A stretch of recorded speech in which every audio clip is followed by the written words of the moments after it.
والا علیہ صابق یا سیدی یا حبیب اللہ. آپ بھی پڑھو شاہ بھائی صلاۃ والسلام علیہ یا سیدی یا نبی اللہ والا علیہ صابق یا سیدی یا حبیب اللہ. سیرت طیبہ دوسرے سال کا بیان جاری ہے، اور ہم پہنچے تھے جناب پچھلی کلاس میں، پچھلے پیریڈ میں مکہ کے جو سردار تھے نا، آقا علیہ السلام کے استفسار پر ان غلاموں نے جواب دیا تھا کہ یہ آئے ہیں. تو پھر آپ صلی اللہ تعالی وسلم نے فرمایا کہ لو مکہ نے اپنے ذکر پارے تمہاری طرف بھیج دیے ہیں.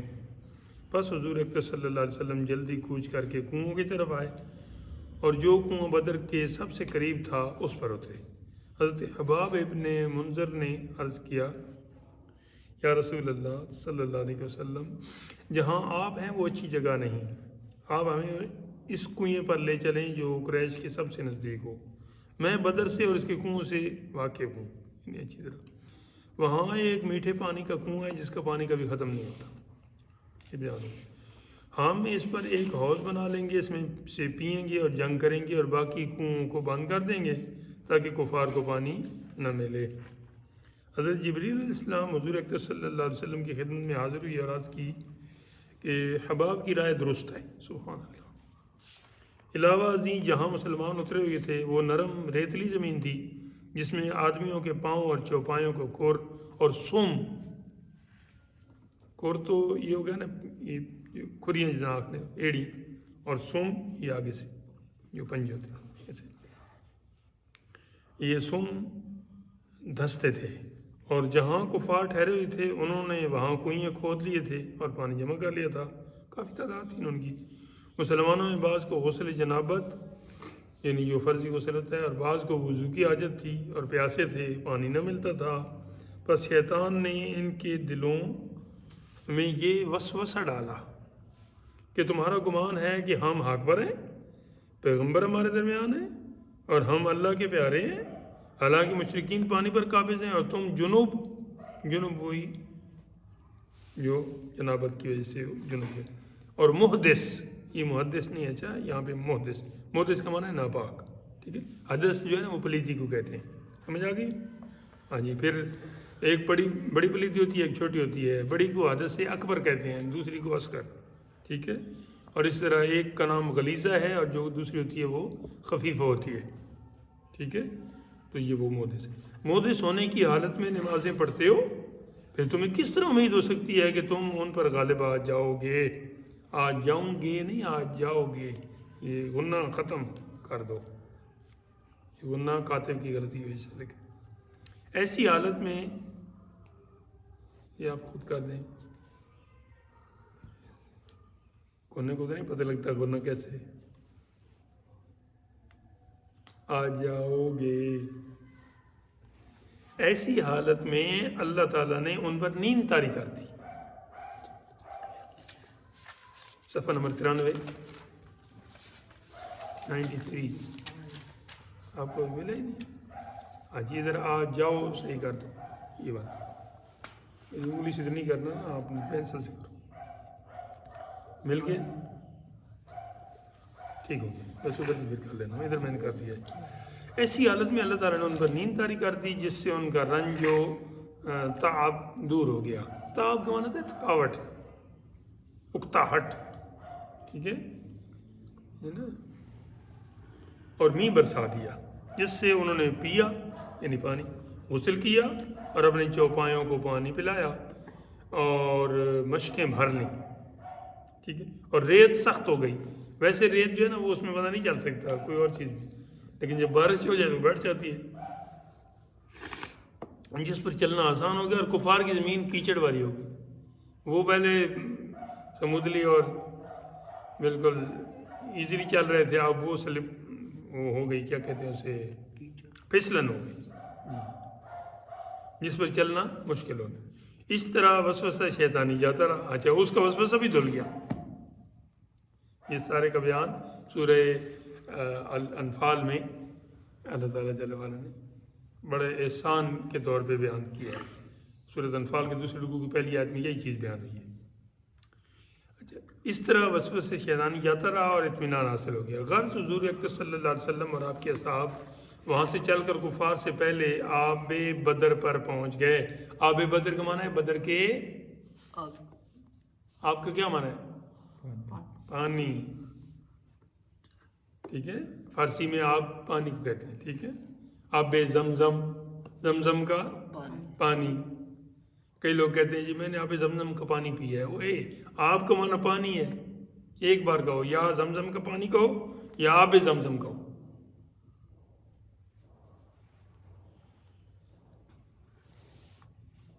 غرض حضور اکرم صلی اللہ علیہ وسلم اور آپ کے اصحاب وہاں سے چل کر کفار سے پہلے آب بدر پر پہنچ گئے. اچھا یہ ہو گیا، اس کو کٹ کریں گے. اور قریش کے سب سے قریب کنویں پر اترے اور اس پر حوض بنا کر پانی سے بھر لیا اور دوسرے کنوؤں کو بند کر دیا. پھر حضور اکرم صلی اللہ علیہ وسلم کے لیے اونچی جگہ پر ایک عریش، عرش کہتے ہیں یہ اوپر والی جگہ کو، یہ کوئی چھت بھی جو ہے نا یہ بھی اوپر ہے، اور اس عرش جو ہے سب سے اوپر ہے، وہ سب کا چھت ہے، تو اس لیے سے عرش کہتے ہیں. کھجور کی شاخوں کا صاحبان، یہاں عریش سے مراد وہ ہے اور چیز تھی. اور حضرت بذات خود مارکہ کی جگہ تشریف لے گئے. حضرت سے مراد یہاں علیہ السلام کی ذات سدودہ صفات ہے.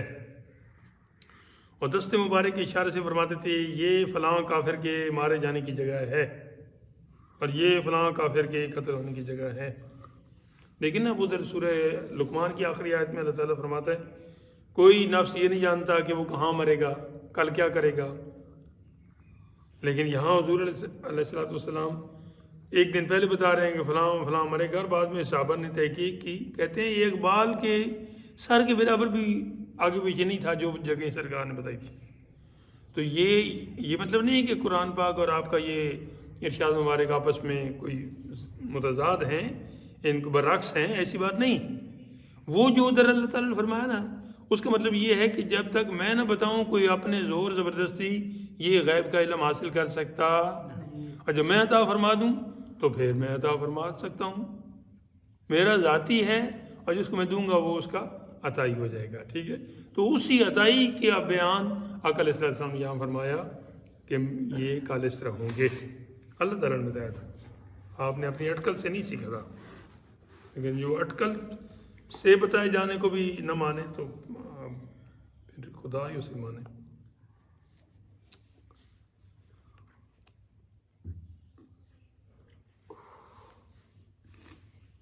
اور یہ فلاں کافر کے قتل ہونے کی جگہ ہے، جیسا کہ حضور علیہ السلام نے فرمایا تھا لڑائی میں ویسا ہی وقوع میں آیا. وقوع میں نہ واقع ہوا، ایسا ہی ہوا. ان میں سے کسی نے بھی اشارے کی جگہ سے سر منہ تجاوز نہ کیا. سر منہ، سر تو سر ہو گیا نا، اور منہ کہتے ہیں بال کو، بال کے سر کے برابر.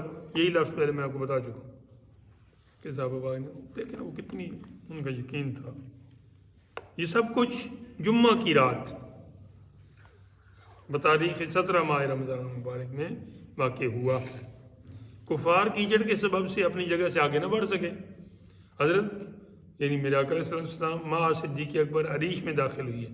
عریش وہی جو کھجوروں کا ایک ان کی ٹینیوں کا بنا ہوا چھت. یار غار یہاں بھی عریش کے اندر اپنے آقا نامدار کی حفاظت کے لیے شمشیر برہنہ، برہنہ کہتے ہیں ننگی یا ننگا. کوئی کپڑے اتار دے تو برہنہ جسم ہو جائے گا، کوئی جوتی اتار دے تو برہنہ پاؤں ہو جائے گا. ٹھیک ہے، اور کوئی عقل سے فارغ ہو جائے تو وہ پھر اللہ تعالیٰ محفوظ رکھے. واہ جی. برہنہ، شمشیر برہنہ، شمشیر کہتے ہیں تلوار کو. یہ پھر وہی حلوہ نہ کہتے نا، شمشیر برہنہ مہربان.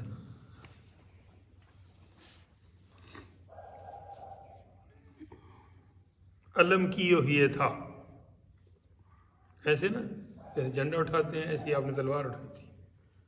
اور دروازے پر حضرت سعد بن معاذ تلوار آڑے لٹکائے پہرا دے رہے تھے. کیا بات ہے، صلی اللہ علیہ وآلہ وسلم. حضور اکرم صلی اللہ علیہ وسلم تمام رات بیدار، بیدار نہ کیا معنی جی، جاگ رہے تھے. کوئی ایسے جسم کی آنکھوں سے جاگتا ہے، کسی کا دماغ جاگتا ہے، بیدار مغز جسے کہتے ہیں، وہ یہی ہوتا ہے. اور مصروف دعا رہے. آیا مجھے رات کو نا وہ جا کے بات ہوئی ہے تو کہہ رہے تھے کہ اب باقیوں کے لیے، میں نے کہا آج رات جاگے نا، اللہ کی یاد کریں، جو باقی رہتے ہیں انشاءاللہ وہ بھی آ جائیں گے. کچھ حاصل کرنے کے لیے کچھ کھونا پڑتا ہے. بندہ وہ کیا کہتے ہیں، دل لہو میں کھونا تجھے، شب رات بھر سونا تجھے، جی یاد خدا عشق نبی، یہ بھی نہیں وہ بھی نہیں، ایسے تو نہیں ہوگا نا.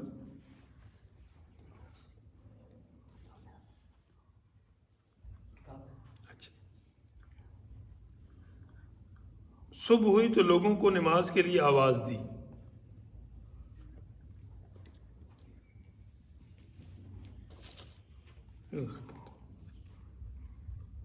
اور نماز سے فارغ ہو کر جہاد پر واعظ فرمایا. واعظ کہتے ہیں نصیحت کو، واعظ کہتے ہیں تذکیر کو، واعظ کہتے ہیں تانیث کو، واعظ کہتے ہیں تقریر کو جس میں نصیحت کا وہ کیا جائے، صرف اس لیے نہیں کہ میں لوگ مجھے جانے اور آگے پھروں. پھر آپ صف آرائی میں مشغول ہو گئے، یعنی صفیں ایسے سب ہوگا. آپ کے دستے مبارک میں ایک تیر کی لکڑی تھی جس سے کسی کو آپ اشارہ فرماتے کہ آگے ہو جا، اور کسی سے ارشاد فرماتے کہ پیچھے ہو جا، ایسے نا سیدھی صفیں. وہ ہے نا، ان اللہ یحب الذین یقاتلون فی سبیلہ صفا، بے شک وہ لوگ اللہ تعالیٰ کو بڑے پیارے ہیں کہ جو اس کی راہ میں صف بنا کے پیش ہوتے ہیں. اور ان کی صفیں ایسی ہوتی ہیں کانہم بنیان مرصوص، گویا سیسہ پلائی دیوار ہے. سیسہ پلائی، سیسے کو پگھلا کے نا پھر وہ جو ڈالتے ہیں نا وہ بہت پکا ہو جاتا ہے. تو یہ بھی ان کی بھی صفیں ایسی مضبوط ہوتی ہیں کہ اس میں کوئی ٹیڑھا پن، کوئی کجی، کوئی کمی نہیں رہتی. پچھلے دنوں ہمارا جو یہ انڈیا کے سندور کے مقابلے میں ہماری طرف سے جو آپریشن ایک لانچ کیا گیا تھا، اس کا نام بنیان مرصوص اسی آیت سے ہے. صبح ہوئی تو لوگوں کو نماز کے لیے آواز دی. اچھا پیچھے چلے گئے ہم، تھوڑا سا آگے آ جائیں. اچھا اشارہ کر کے نا اسی ڈنڈے سے نا، وہ جو آپ کے پاس چھڑی تھی کھجور کی، تیر کی لکڑی تھی، اشارہ فرماتے ہیں کسی کو مطلب پیچھے اور آگے تھوڑی بہت لگ جاتی ہے بعض اوقات اسٹک. تو چنانچہ حضرت سواد بن غزیہ انصاری، نام کیا ہے؟ سواد بن غزیہ، جو سب سے آگے نکلے ہوئے تھے، تھوڑا سا پیٹ بڑا ہوگا یا کوئی ایسے آگے. حضور اکرم صلی اللہ علیہ وسلم نے اس لکڑی سے ان کے پیٹ کو ٹھوکا، ایسے نا تھوڑا سا ٹھکورا. تو اور فرمایا استوین، نہیں استو یا سواد، استو یا سواد، برابر ہو جاؤ اے سواد. مطلب حضرت سواد نے عرض کیا یا رسول اللہ، آپ نے مجھے ضرب شدید لگائی ہے، یعنی مجھے آپ نے یہ اسٹیک بڑی زور سے ماری ہے، حالانکہ آپ کو اللہ تعالیٰ نے حق اور انصاف کے ساتھ بھیجا ہے. آپ مجھے قصاص دیں، یعنی بدلہ دیں، اب میں بھی آپ کو ایسے کروں گا جیسے آپ نے مجھے مارا. یہ سن کر حضور اکرم صلی اللہ علیہ وسلم نے اپنا شکم مبارک ننگا کر دیا. شکم کہتے ہیں پیٹ کو، ٹھیک ہے، قمیض ہٹا دیا اور فرمایا اپنا قصاص لے لو، بدلہ لے لو. یعنی پھر حالانکہ آقا علیہ السلام نے تو قمیض کے اوپر سے ایسے کیا تھا، لیکن بدلے میں قصاص اتنا ہی بنتا تھا نا کہ جتنا بس اس قمیض کے اوپر سے ہی وہ لگا دیتے تو ہو جاتی بات پوری. لیکن ان کا نہیں جی، قمیض ہٹانی پڑے گی، آپ نے خود ہی ہٹا دی. اس پر حضرت سواد حضور اکرم صلی اللہ علیہ وسلم کے گلے لپٹ گئے اور آپ کے شکم مبارک کو بوسہ دیا. بوسہ سمجھتے ہیں؟ چومنا.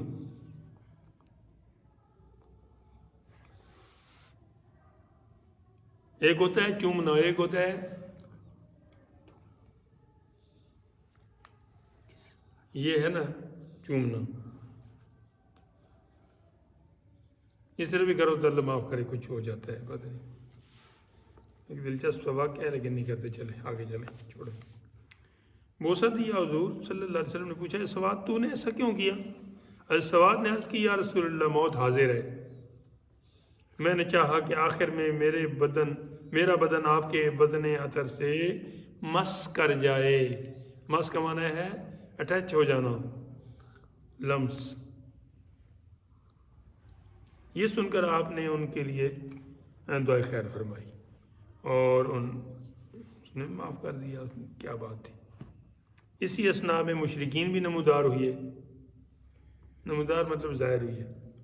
حضور اکرم صلی اللہ علیہ وسلم نے ان کی تعداد کثیر دیکھ کر یوں دعا فرمائی یا اللہ یہ قریش فخر و تکبر کرتے آ پہنچے ہیں.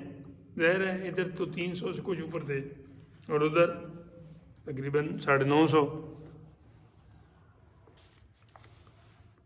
تو آپ نے یہ دعا کی اور عرض کی کہ یا اللہ یہ چاہتے ہیں کہ تیرے ساتھ جنگ کریں اور تیرے رسول کو جھٹلائیں، یعنی جھوٹا ثابت کریں. اے خدا میں اس نصرت کا منتظر ہوں، اس مدد کا منتظر ہوں جس کا تو نے مجھ سے وعدہ کیا ہوا ہے. یہ دعا آپ نے کی. جب ہر دو فریق سے مراد کون ہے آپ نے نہیں بتانا، آپ بتائیں جی. ہر دو فریق سے کیا مراد ہے؟ نہیں. ہاں جی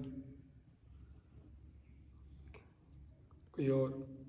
ہر دو فریق سے مراد ہے دونوں گروہ، دونوں جماعتیں، یعنی مسلمان بھی اور کافر بھی. آگے سمجھ توجہ رکھو تھوڑی سی. ہر دو فریق صف آرائی کر چکے، یعنی انہوں نے بھی صف بنا لی، کافروں نے بھی، مسلمانوں کی بھی صف آ کر اسلام نے بنا دی. تو قریش نے عمیر بن وہب جمحی کو لشکر اسلام کی تعداد معلوم کرنے کے بھیجا. ادھر سے ایک بندہ ہے، وہ لشکر اسلام میں آیا. دیکھ بھال کے بعد واپس جا کر کہنے لگا مسلمان کم و بیش 300 ہے. کیا اندازہ ہے ان کا. بسم اللہ جی تشریف رکھو.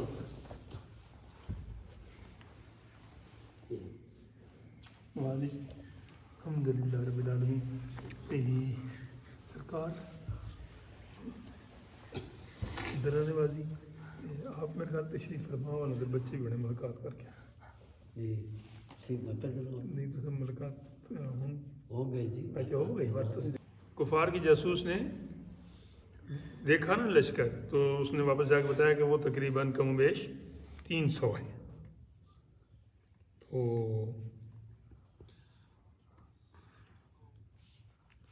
اور ان کے ساتھ 70 اونٹ اور 2 گھوڑے ہیں. ادھر کتنے تھے کوئی یاد ہے؟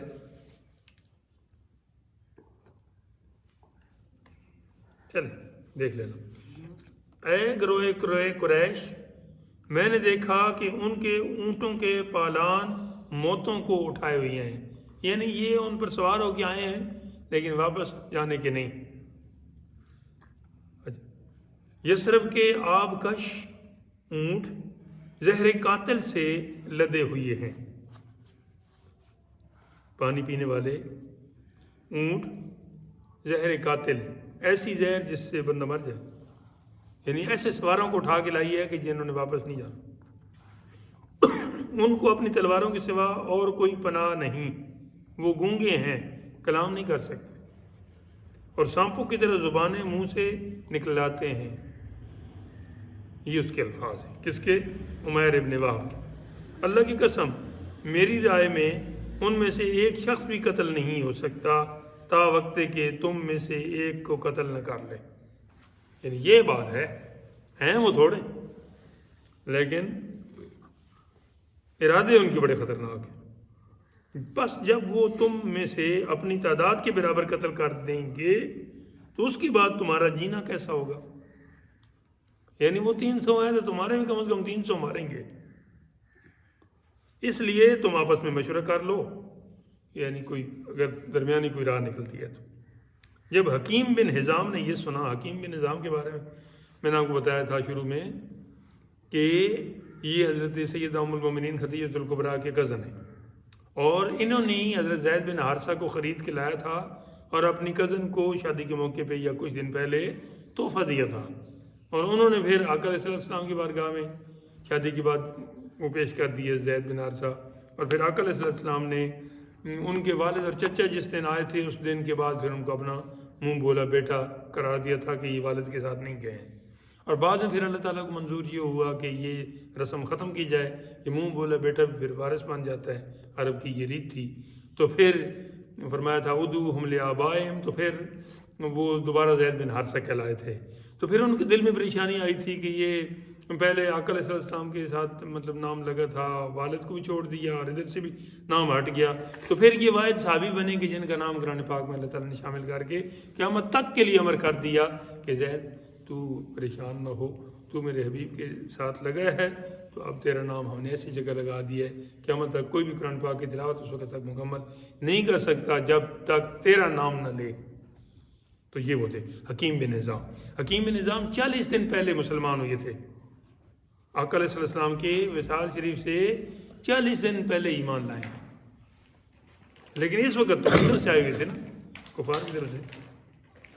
اچھا، یہ سنا تو عتبہ بن ربیعہ کے پاس گیا حکیم بن حزام اور اس سے کہا اے ابو الولید، تو قریش کا سردار ہے، کیا تو چاہتا ہے کہ آخر زمانے تک دنیا میں تیرا ذکر خیر رہے؟ وہ بولا پھر میں کیا کروں؟ حکیم نے کہا لوگوں کو واپس لے جا، لڑائی اور اپنے حلیف عمر ابن حضرمی کا خون بہا ادا کر دے۔ اصل میں یہ لڑائی کا سبب ہی عمر ابن حضرمی تھا نا، عمر ابن حضرمی ادھر وہ پیچھے جو تجارتی قافلہ جس کے ساتھ لڑائی ہوئی تھی نا طائف میں، یہ طائف اور مکہ شریف کے درمیان، ادھر یہ مارا گیا تھا نا عمر ابن حضرمی۔ تو پھر جب دوبارہ ادھر ابو سفیان کے قافلے کو روکنے کے لیے مسلمان نکلے مدینہ شریف سے، تو تب ابو جہل اینڈ کمپنی کو غصہ آیا کہ ادھر سے مرضی عرضی قافلے آئیں تب بھی آگے سو جاتے ہیں، ادھر سے آئیں تب بھی آگے سو جاتے ہیں، تو اب ہم جاتے ہیں۔ رستے میں ابو سفیان کا پیغام بھی آ گیا تھا کہ میں بچ بچا کے نکل آیا ہوں تو تم بھی واپس آ جاؤ، لیکن ابو جہل کو وہ نخوت اور وہ اتنا تکبر تھا کہ اس نے کہا نہیں نہیں اب ہم جائیں گے، لڑائی نہ ہوئی تو 2-3 دن ادھر رہیں گے اور ساری خرابیاں جتنی یاشیاں کریں گے اور پھر گوشت کھا کے پھر واپس آ جائیں گے، لیکن اللہ تعالیٰ کو تو وہی منظور تھا جو آقا علیہ السلام نے فرمایا کہ مکہ نے اپنے جگر پارے تمہارے پاس پیش کر دیے ہیں۔ تو اب یہ مشورہ ادھر بھی ملا، خاص گراؤنڈ کے اندر بھی، لیکن اس نے کیا کیا؟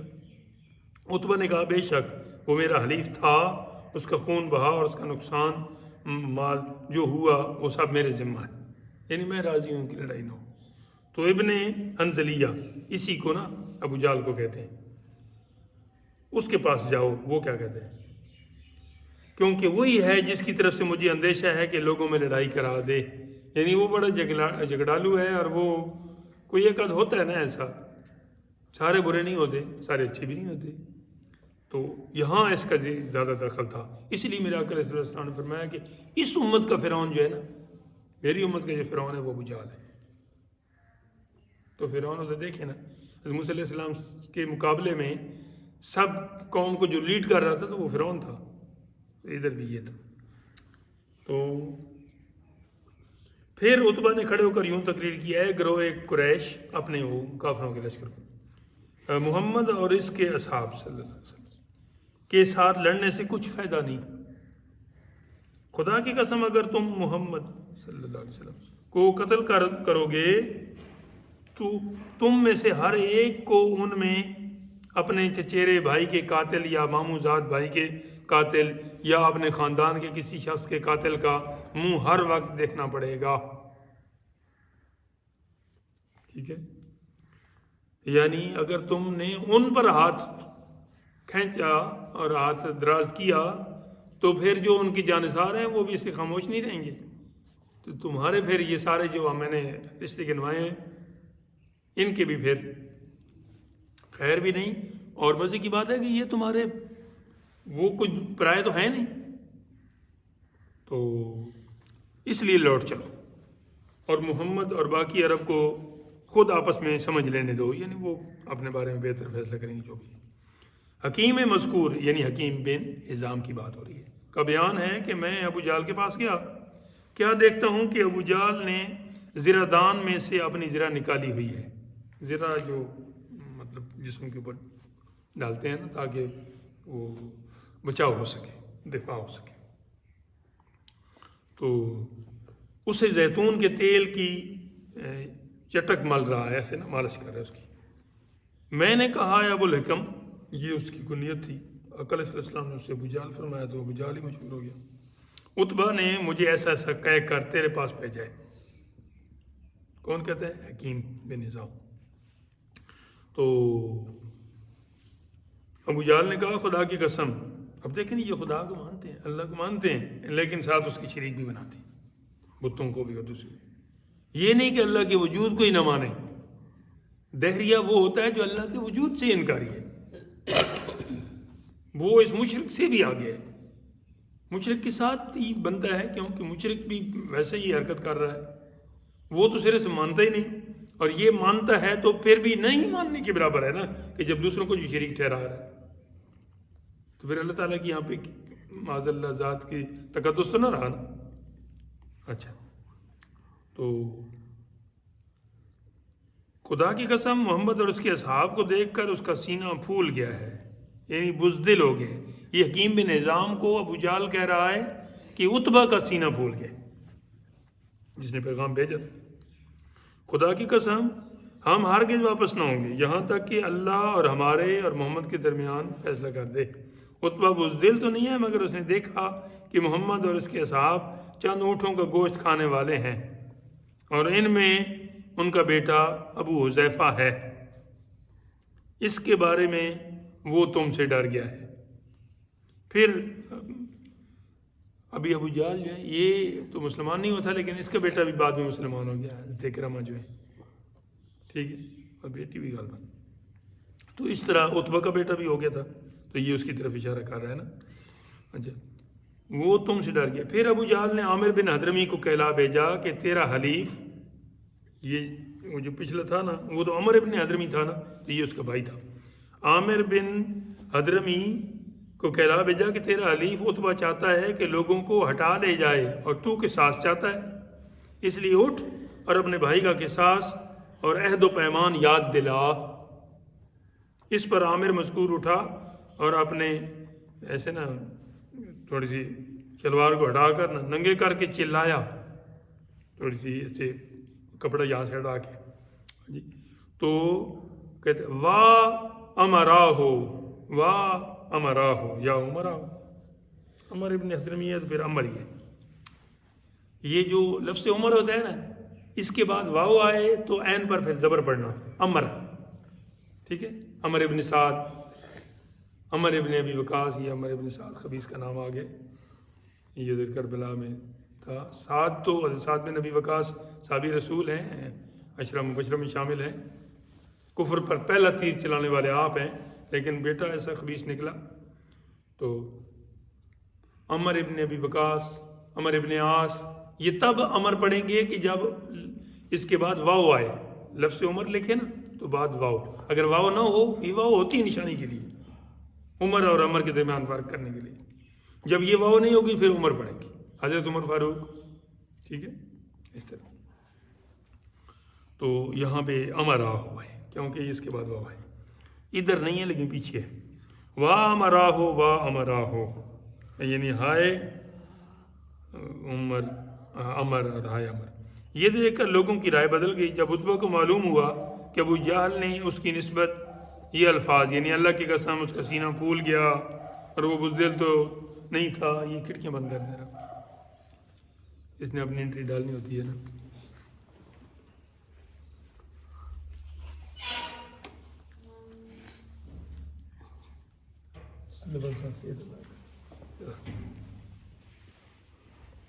اچھا، تو اس کو پتہ چلا نا کہ اس نے تیرے بارے میں یہ باتیں کی ہیں، کہے ہیں، تو وہ بولا وہ حلقہ دبر زرد کی ہوئی ہے جلدی جان لے گا کہ کس کا سینہ پھول گیا ہے، میرا یا اس کا۔ حلقہ دبر سمجھ، دبر یہ قرآن پاک میں لفظ آیا ہے، ایک ہے نا ادھر سورہ یوسف میں قد من قبل قد من دبر، کہ جی اس بچے نے کہا نا یوسف علیہ السلام کا جو گواہی دے رہا تھا کہ دیکھیں کہ یہ جو یوسف علیہ السلام کی قمیض پھٹی ہے یہ آگے سے پھٹی ہوئی ہے یا پیچھے سے پھٹی ہوئی؟ قبلن آگے سے، دبرن پیچھے سے۔ تو پھر دیکھا گیا تو وہ پیچھے سے پھٹی ہوئی تھی، تو وہ پھر یوسف علیہ السلام کی غلطی نہیں تھی بلکہ زلیخا کی تھی۔ تو دبر کسے کہتے ہیں؟ پیچھے کو، ویسے دبر، لیکن یہاں دبر سے مراد خاص جو ہوتی ہے نا، کیا کہتے ہیں، قضاء حاجت بندہ کرتا ہے، ٹھیک ہے، ایک ہوتا ہے بول یعنی چھوٹا پیشاب، ایک ہوتا ہے براز بڑا پیشاب، تو بڑا پیشاب نکلنے کی جگہ کو دبر کہتے ہیں، اور اس کی نا جو حیت ہے وہ بیان کر کے انہوں نے حلقہ ایسے گول کو کہتے ہیں۔ حلقہ دبر زرد کی ہوئی، یعنی اس کی نا جو شرمگاہ ہے یہ بہت زیادہ غصے میں ہے اور غصے سے زرد ہو گئی ہے، لیکن دیکھ لے گا ابھی کہ میرا سینہ پھول گیا ہے بزدلی کی وجہ سے یا اس کا انجام کیا ہونے والا ہے، یعنی وہ دیکھ رہا تھا نا کہ کیا۔ خیر بس وہی الفاظ بولتے، یہ کہہ کر عتبہ نے اپنے سر کے لیے خود طلب کی، سر کے لیے نا، سر کے اوپر جو حفاظت کے لیے چیز ڈالتے ہیں نا اس کو خود کہتے ہیں، تو وہ مانگی، مگر اس کی کھوپڑی اتنی بڑی تھی کہ تمام لشکر میں ایسی خود نہ ملی جو اس کے سر پہ ٹھیک سے آ جائے، اس لیے اس نے چادر سے اپنا سر ڈھانپ لیا۔ یہ سر ڈھانپنا پہلے تو کفار میں بھی رواج تھا، آج مسلمان بھی اس کے قریب نہیں آتے۔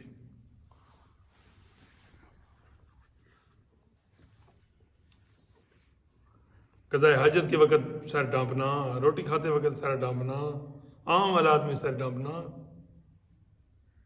آقا علیہ السلام کا عمل مبارک سوائے احرام کے آپ کا سر مبارک ننگا نہیں دیکھا گیا، لیکن آج کا مسلمان نماز میں بھی اسے زیادہ مزہ تبھی آتا ہے جب وہ ننگے سر ہو۔ اللہ تعالیٰ ہدایت دے۔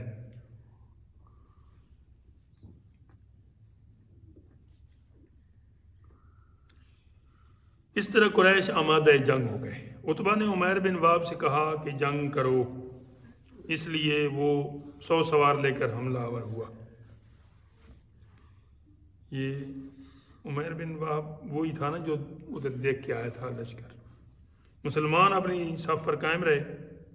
حضور اکرم صلی اللہ تعالی علیہ وسلم نے اپنے اصحاب سے فرمایا کہ میری اجازت کے بغیر لڑائی نہیں کرنا۔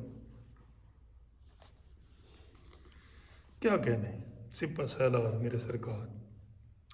اس وقت حضور اکرم صلی اللہ علیہ وسلم پر نیند طاری ہو گئی، عین جنگ کے موقع میں۔ حضرت صدیق اکبر رضی اللہ عنہ نے عرض کیا، یا رسول اللہ قریش ہم پر آ پڑے ہیں، یعنی وہ بالکل ساتھ حضور بیدار ہو گئے۔ اللہ تعالیٰ نے آپ کو اس خواب میں قریش تھوڑے دکھائے، وہ جو تھوڑی دیر چند لمحوں کے لیے نیند مبارک لے آئی تشریف، وہ اس خواب مبارک کے اندر آپ کو قریش تھوڑے دکھائے گئے، وہ جو 950۔ اگر بہت دکھاتا تو مسلمان تعداد کثیر کا نام سن کر ڈر جاتے۔ اللہ تعالیٰ کے اس انعام کو دیکھیے کہ میدان جنگ میں التحام حرب سے پہلے، ایک لفظ پہلی دفعہ دیکھا ہے، دیکھنا ہے مانو، مسلمانوں کو کفار تھوڑے دکھائے تاکہ وہ جنگ پر اقدام کریں۔ اچھا، یہ مسلمان ان کو تھوڑے دکھائے گئے اور مسلمانوں کو وہ تھوڑے دکھائے گئے۔ یہ ادھر ہے رأی العین،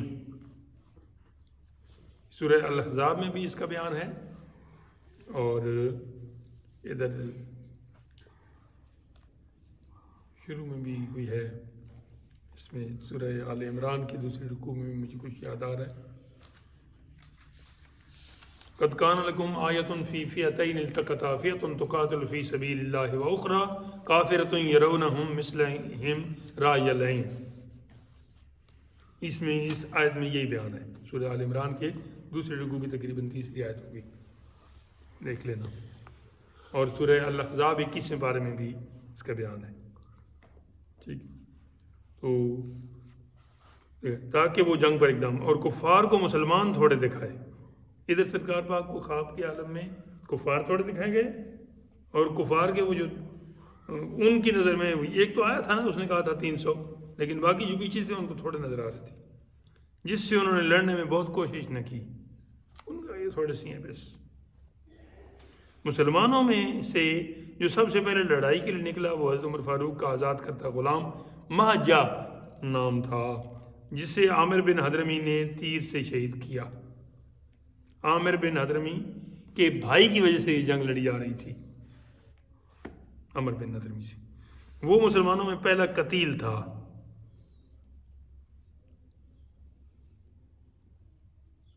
اچھا, یہ قتیل لکھا ہے, قتیل کو معنی قتل ہونے والا, لیکن شہید نہیں لکھا. کیا وجہ ہے, یہ غلام مسلمان نہیں تھا یا کیا چکر ہے؟ پہلی دفعہ قتیل پڑھا ہے, پہلے تو شہید ہی پڑھتے ہیں. پھر انصار میں سے حضرت حارثہ بن سراقہ شہید ہوئے. بعد ازاں نبی پاک علیہ السلام نے مسلمانوں کو ترغیب دی اور فرمایا بہشت کی طرف اٹھو. بہشت مطلب پہاڑی نہیں ہوئی, پہاڑی حلوے کو کہتے ہیں. کیوں جی؟ ہاں, بہشت جو ہے نا, باغ کا معنی میں اس کا توڑ کر دیتا ہوں. باغ کا معنی ہے 7, اور حشت کہتے ہیں 8 کو فارسی میں نا, اشتم, ہفتم, ششم.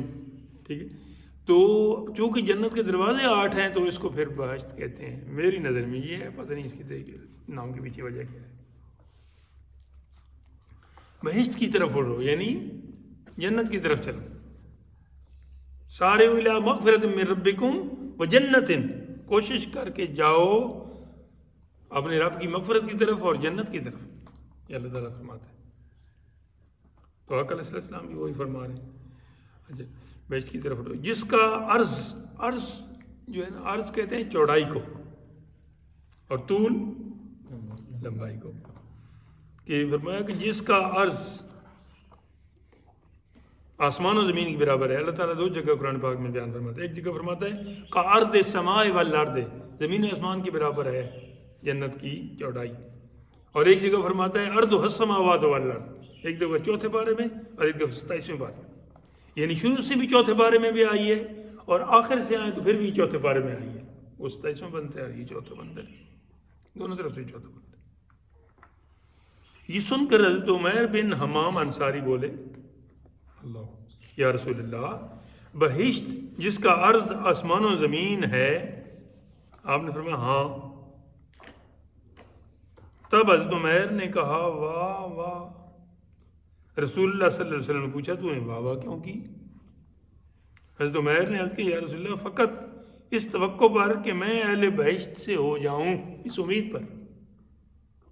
آپ نے فرمایا تب تو بے شک اہل بہشت میں, تو بے شک اہل بہشت میں سے ہے, ہو جائے کیا ہے. اس پر حضرت عمیر نے اپنے ترکش سے چھوارے نکال کر کھانے شروع کیے. ایسے نا جو آپ کے پاس توشدان تھا نا, جس میں وہ تھوڑا بہت آج کل کے کھلاڑی ہیں جناب ببل کھاتے رہتے, ادھر کھجوریں تھیں, چھوارے نکال کر کھانے شروع کیے. پھر کہنے لگے اگر میں زندہ رہوں یہاں تک کہ یہ چھوارے کھا لوں تو البتہ یہ لمبی زندگی ہے. یعنی یہ چھوارے کھانے تک, یہ کھجور کھانے تک تو بہت سارا وقت گزر جائے گا. یہ کہہ کر حضرت عمیر نے چھوارے جو پاس تھے پھینک دیے, پھر جہاد کیا یہاں تک کہ شہید ہو گئے. یعنی یہ کھانے میں دیر لگے گی, اتنی دیر کیوں ویٹ کروں, آگے چلے. اللہ اکبر. ادھر چند مہینے پہلے مانسر شریف میں وہ نیزہ بازی ہو رہی تھی, تو جو اعلان کرنے والا تھا حافظ صاحب ہیں سرفراز اللہ بخشے, وہ اعلان کر رہے تھے. تو ایک وہ قلعہ ایسے لگ گیا تو کوئی اٹھا نہیں پا رہا تھا، تو اس نے اعلان کرنا چھوڑا، اس نے کہا چھوڑو مجھے تو گھوڑا، خود جناب اس پہ سوار ہوا، جا کے سیدھا نا اسے اٹھایا، پہلی دفعہ اٹھا کے لے گیا، لیکن جدھر جا کے گھوڑا رکتا ہے نا، ابھی رکنے سے پہلے ہی اس کی جان نکل چکی تھی۔ اتفاق تو اور یہ بھی ایسے ان کا کیا ہی کہنے ہیں۔ اچھا یہاں پہ ایک سوال میرے ذہن میں آیا تھا، یہ کفار نے اس بات پہ اعتراض کیا تھا کہ اگر اتنی بڑی جنت ہے، یہ جو آپ کہہ رہے ہیں کہ چوڑائی اس کی زمین آسمان کے برابر ہے، تو جہنم کدھر ہے؟ میرے آقا علیہ السلام نے فرمایا کہ جب سردی آتی ہے تو گرمی کدھر جاتی ہے، جب گرمی آتی ہے تو سردی کدھر جاتی ہے؟ جو تمہارا جواب وہی میرا جواب، یہ اللہ تعالیٰ کا معاملہ ہے، تو ان چکروں میں نہ پڑھو کہاں ہے کہاں نہیں۔ ویسے جہنم نیچے ہے ساری زمین سے۔ دوسری جانب صف آدھا میں، صف تو گئی نا، صف آدھا ادوف کی جمع ہے، ادوف کسے کہتے ہیں؟ دشمن کو، ادو مبین، ان شیطان للانسان عدو مبین۔ میں سے اسود بن ابو الاسد مخزومی، یہ مخرومی نہیں ہے، اسے مخزومی کر لیں، مخزوم قبیلہ ہے، جو بد خلق تھا، بد اخلاق تھا، بد زبان تھا۔ آگے بڑھا کہنے لگا میں اللہ سے عہد کرتا ہوں کہ مسلمانوں کے حوض سے پانی پیوں گا، کیونکہ ان کی کنویں بند ہو گئے تھے، یا اسے ویران کر دوں گا یا اس سے برے مر جاؤں گا، یعنی ادھر ہی پھر یہ کام کرتے کرتے مر جاؤں گا۔ ادھر سے حضرت حمزہ بن عبد المطلب نکلے، یہ بھی آقا علیہ السلام کی چچا ہے۔ اسود حوض تک پہنچنے نہ پایا کہ حضرت حمزہ نے اس کا پاؤں نصف ساق تک کاٹ دیا، یعنی آدھی بنڈلی تک، پونا گھنٹہ ہو گیا، اور وہ پیٹھ کے بل گر پڑا، اور پھر وہ حوض کے قریب پہنچا، یہاں تک کہ اس میں گر پڑا تاکہ اس کی قسم پوری ہو جائے۔ قسم اس نے اٹھائی، آج تو خیر قسموں کا کوئی لحاظ ہی نہیں ہے، 10 15 15 20 20 روپے پہ قسمیں اٹھائی جا رہی ہیں، یہ بھی میں نے کہا اس سے کم بھی ہوتی رہی۔ سب سے پہلے جھوٹی قسم شیطان نے اٹھائی تھی، اس نے جھوٹی نہیں اٹھائی، اللہ کی اٹھائی تھی، لیکن یہ کہتا تھا کہ پوری ہو جائے۔ حضرت حمزہ نے اس کا تعاقب کیا اور حوض ہی میں اس کا کام تمام کر دیا۔ اس نے 3 ہی باتیں کی تھیں، یا تو میں ادھر سے پانی پیوں گا، یا مسلمانوں کا کیا کروں گا، اسے بند کر دوں گا، یا پھر ادھر ہی مر جاؤں گا۔ تو یہ تیسری باری پوری ہو رہی ہے۔ بعد ازاں شیبہ بن ربیہ اور عتبہ بن ربیہ اور ولید بن ربیہ نکلے، مشرکین نے چلا کر کہا اے محمد ہماری طرف اپنی قوم میں سے ہمارے جوڑ کے آدمی بھیجو، یعنی انصاری نہ بھیجو، مہاجروں میں سے بھیجو جو ہماری اپنی قوم ہے۔ مشرک اچھا یہ سن کر حضور صلی اللہ علیہ وسلم نے فرمایا اے بنی ہاشم اٹھو اور اس حق کی حمایت میں لڑو جس کے ساتھ اللہ تعالیٰ نے تمہارے نبی کو بھیجا ہے۔ والذی ارسل رسولہ بالہدی ودین الحق، کیوں کہ وہ باطل لائے ہیں تاکہ اللہ کے نور کو بجھا دیں، یریدون ان یطفئوا نور اللہ بافواہہم، چاہتے یہ ہیں کہ اللہ کے نور کو منہ کی پھونکوں سے بجھا دیں، پھونکوں سے یہ چراغ بجھایا نہ جائے گا۔